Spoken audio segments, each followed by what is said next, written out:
So I'm gonna try for part 3 of the painted veil. So we're at 9, or yes, we're at 9.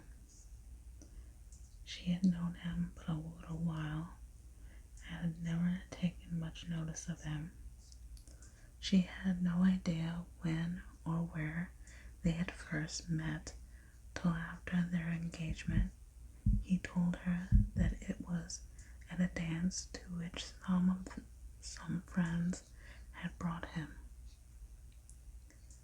She certainly paid no attention to him then, and if she danced with him, it was because she was good-natured and was glad to dance with anyone who asked her.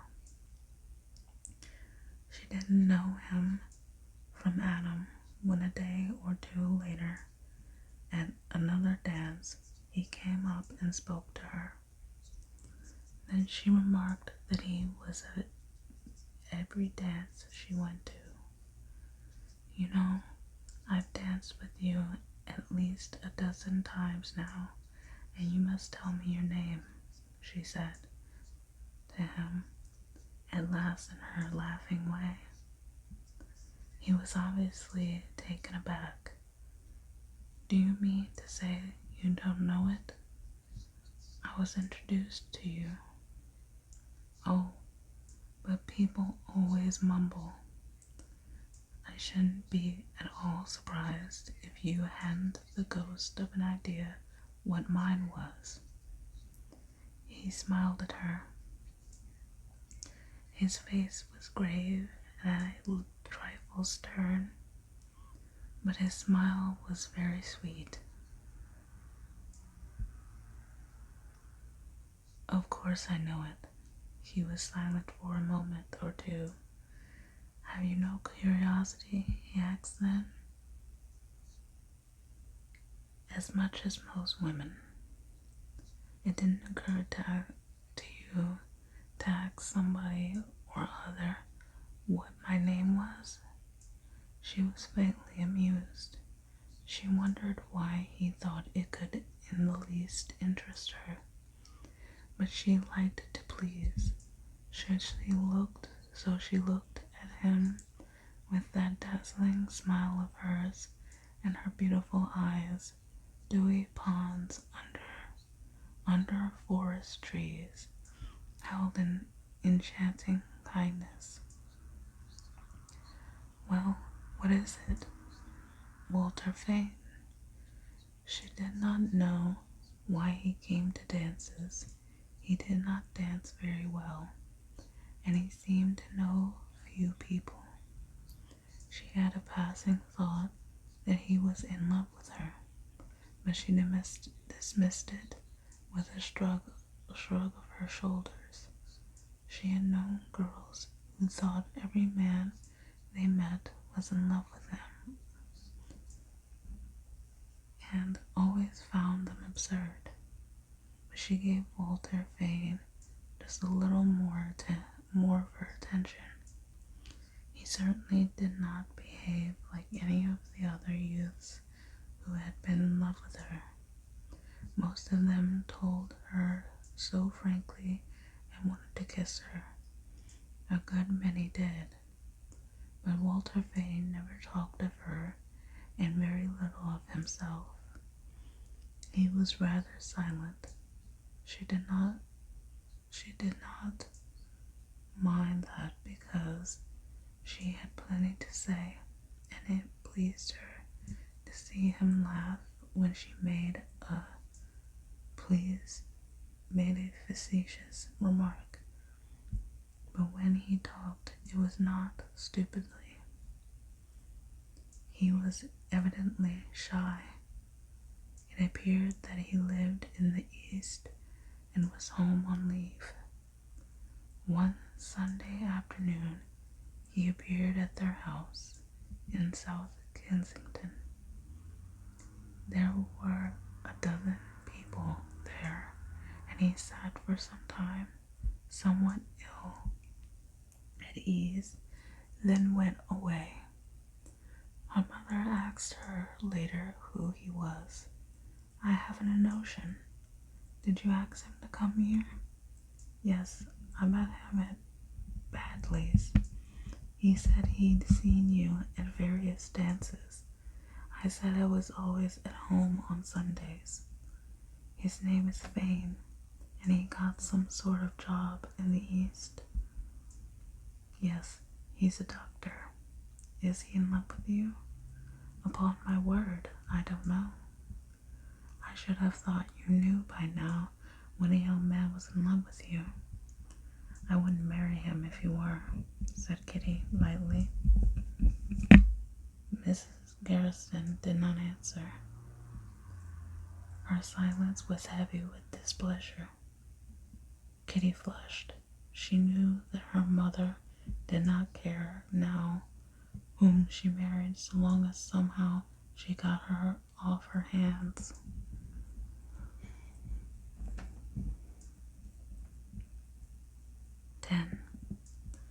During the next week, she met him at 3 dances, and now, his shyness perhaps wearing off a little, he was somewhat more communicative.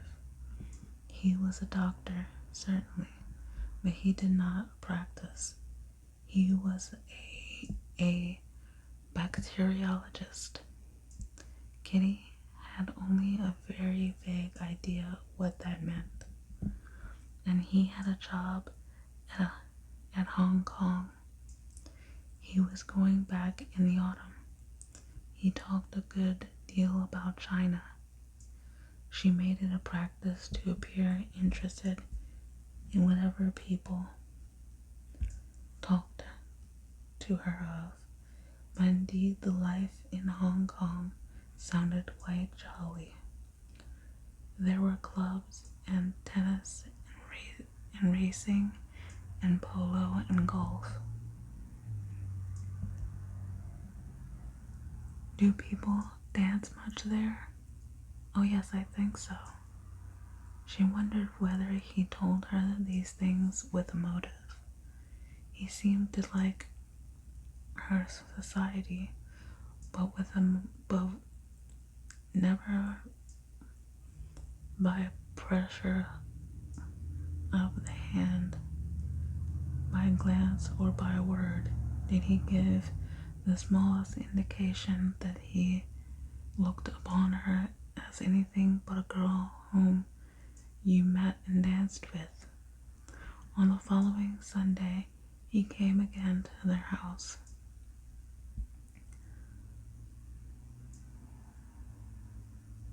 Her father happened to come in.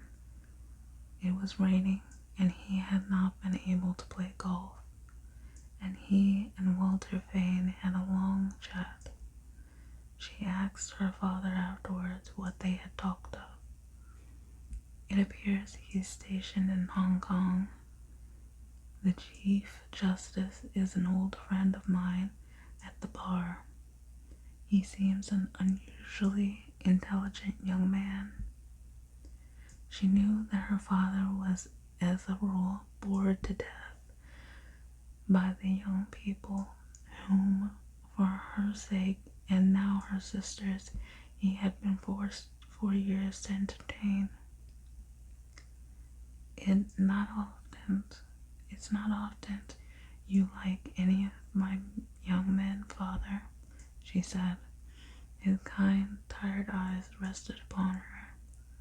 Are you going to marry him by any chance? Certainly not. Is he in love with you? He shows no sign of it. Do you like him?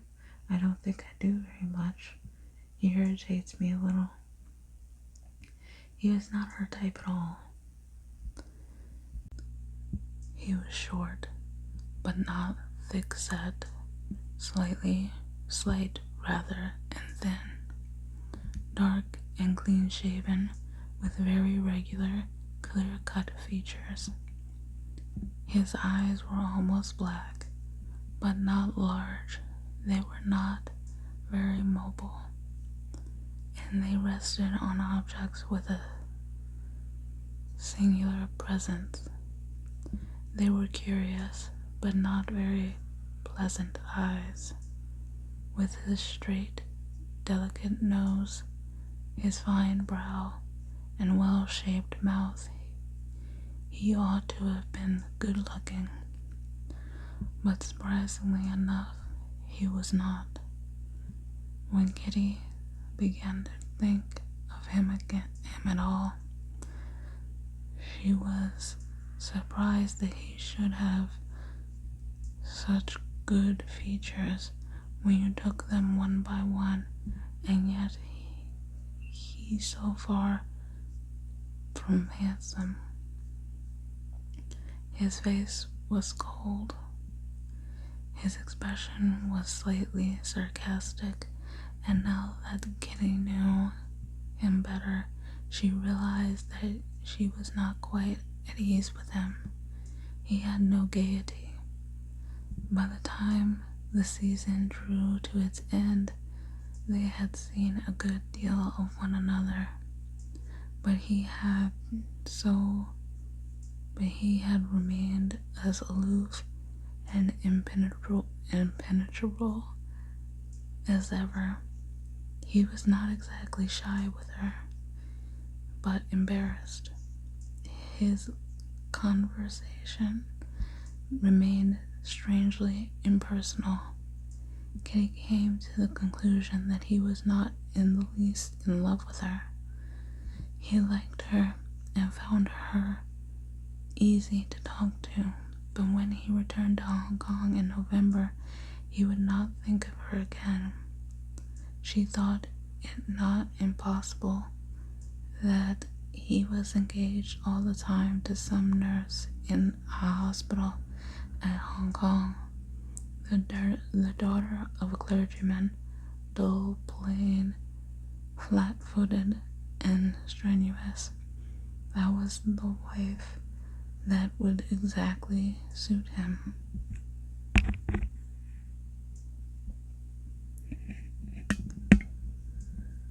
Then came the announcement of Doris's engagement to Geoffrey Dennison.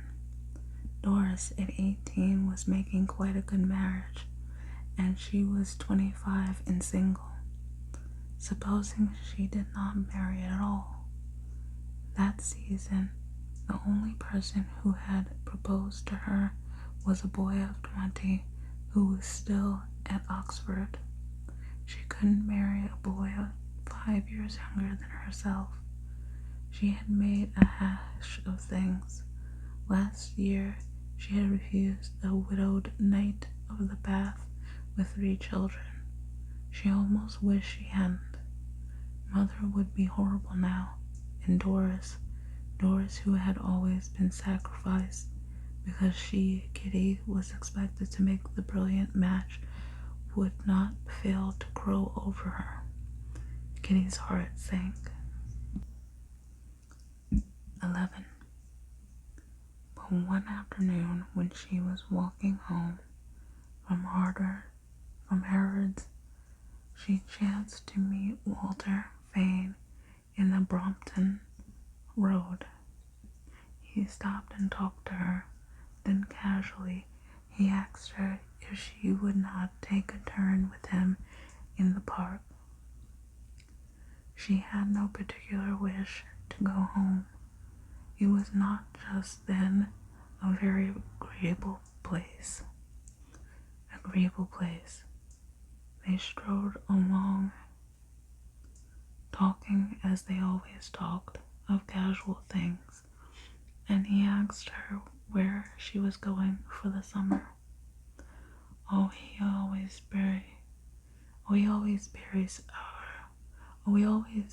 bury ourselves in the country. You see, Father is exhausted after the term's work, and we just go to the quietest place we can find.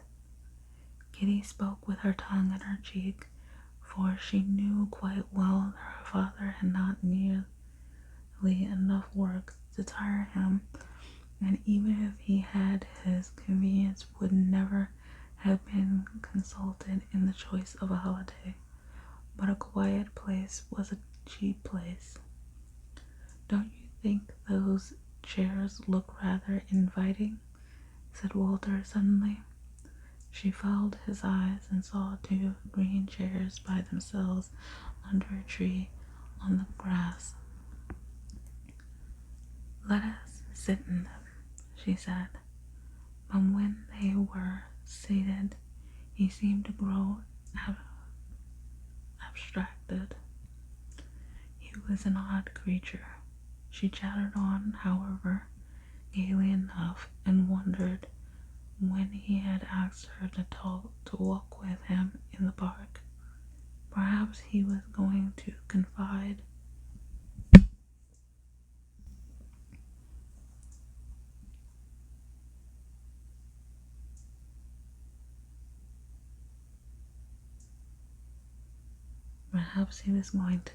in her his passion for the flat-footed nurse in Hong Kong.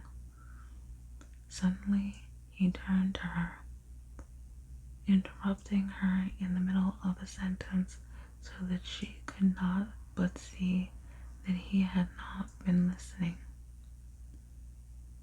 And his face was chalk white. "I want to say something to you."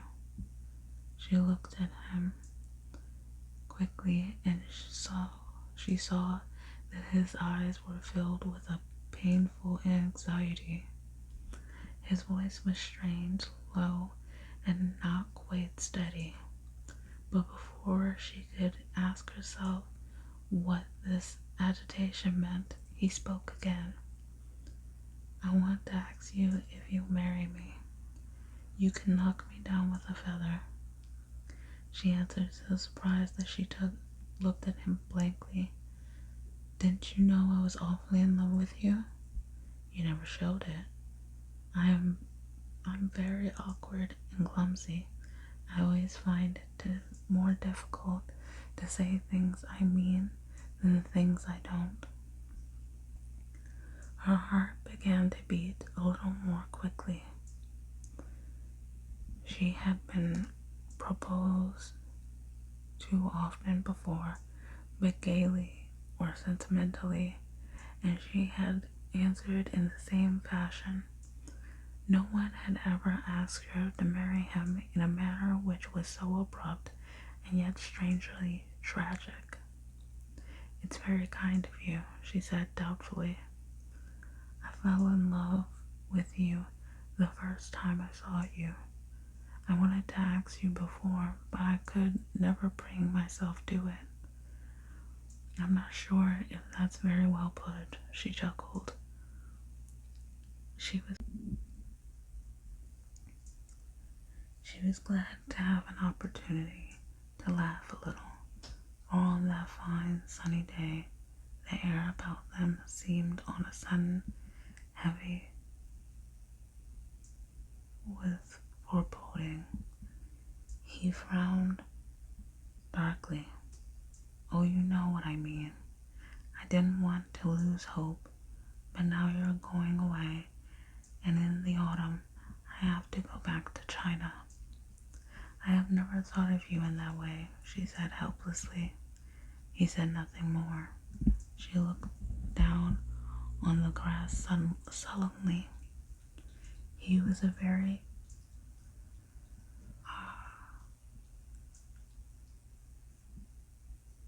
odd creature, but now that he had told her, she felt in some mysterious way that his love was something she had never met before. She was a little frightened, but she was elated also.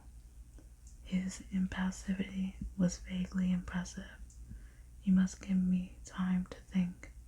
Still, he did not say anything. He did not stir. Did he mean to keep her there till she had decided? That was absurd. She must talk it over with her mother. She ought to have got up when she spoke. She had waited, thinking he would answer, and now she did not know why she found it difficult to make a movement.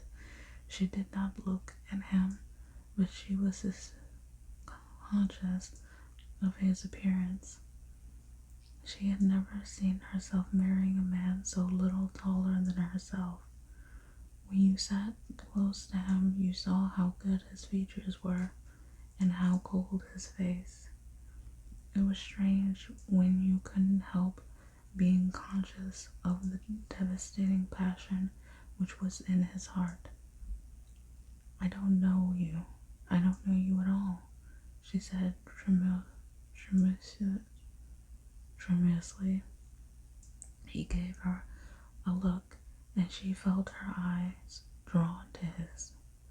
They had a tenderness which she had never seen in them before, but there was something beseeching in them, like a dog's that had been whipped, which slightly exasperated her. I think I improve on acquaintance, he said. Of course, you're shy, aren't you?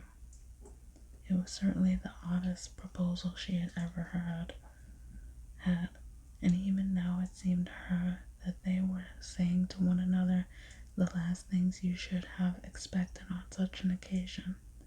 She was not in the least in love with him. She did not know why she hesitated to refuse him at once. I'm awfully stupid, he said. I want to tell you that.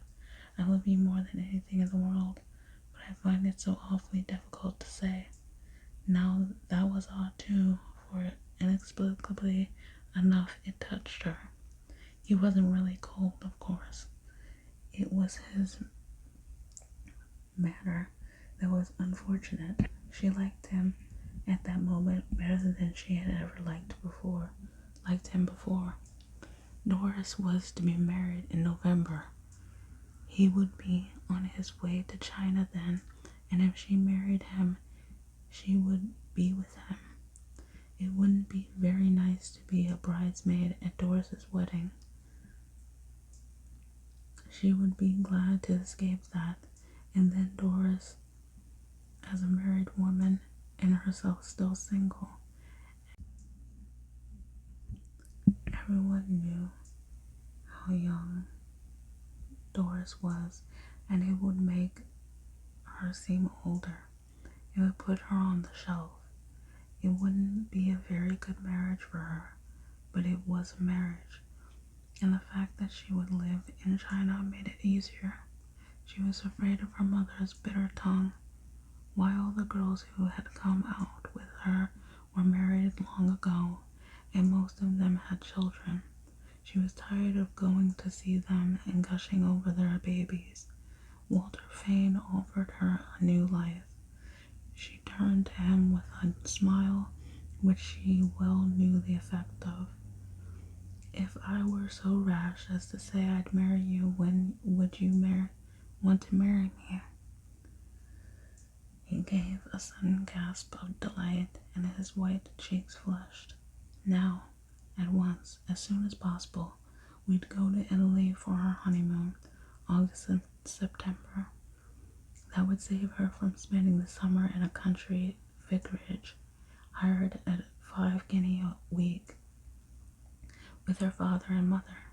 In a flash, she saw in her mind's eye the announcement in the Morning Post that the bridegroom, having to return to the East, the wedding would take place at once.